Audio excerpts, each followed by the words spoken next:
Russia launched simultaneous airstrikes on Ukraine overnight, killing at least 25 people, including prisoners, civilians, and a pregnant woman. Prisons, hospitals, and humanitarian aid distribution areas were attacked. Amidst this, Mr. Trump warned that Russia must cease fire before August 8th or face severe punishment.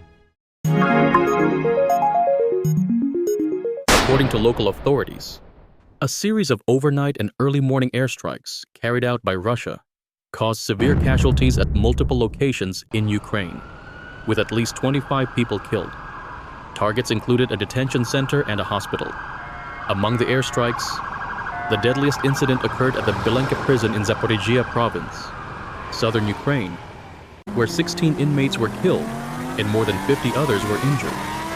Another Russian airstrike targeted a crowd queuing for humanitarian aid in the Kharkiv region in northeastern Ukraine, killing 5 people. In central Ukraine's Dnipropetrovsk region, 3 people were reported dead, including a pregnant woman. Other casualties were also recorded at various locations in the region. On Tuesday, former U.S. President Donald Trump declared an extension until August 8th for Russia to accept a ceasefire agreement or else face a series of severe sanctions. Previously, Trump had announced a 50-day deadline earlier this month, but during a visit to the United Kingdom on Monday, he shortened that time frame. In response to the overnight attacks, Ukrainian President Zelensky declared that Russia must be forced to stop the killings and restore peace through strong sanctions. In an official statement on Tuesday morning, Ukraine's Ministry of Justice confirmed that Belenka prison was hit by 4 glide bombs just before midnight. The attack destroyed the dining hall, administrative headquarters, and isolation area.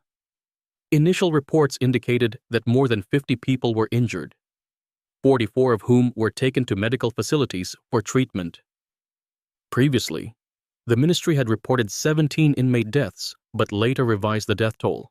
Ukraine's Human Rights Commissioner strongly condemned the prison attack as a serious violation of international humanitarian law, stating that detainees must not be deprived of their right to life and safety.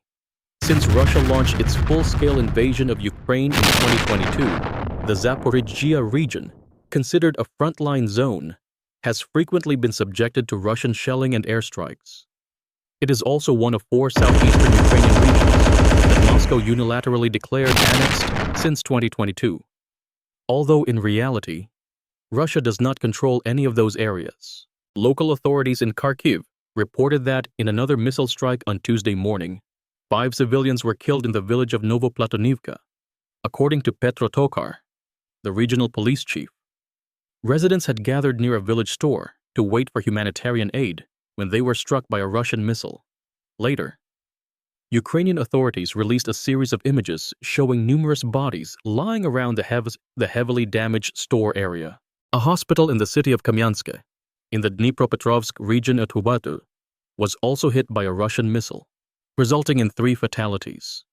President Zelensky confirmed that among the victims was a 23-year-old pregnant woman named Diana.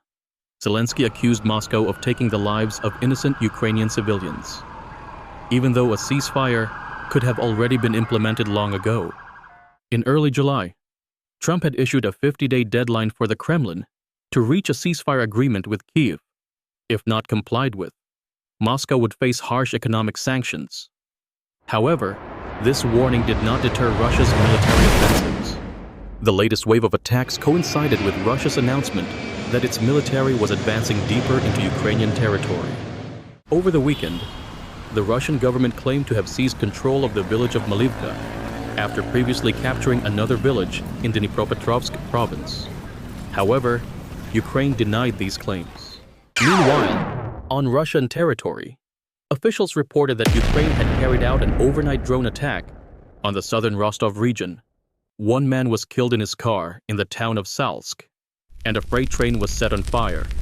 Additionally, another person was reported dead in his car in the border region of Belgorod, and his wife was injured in the incident.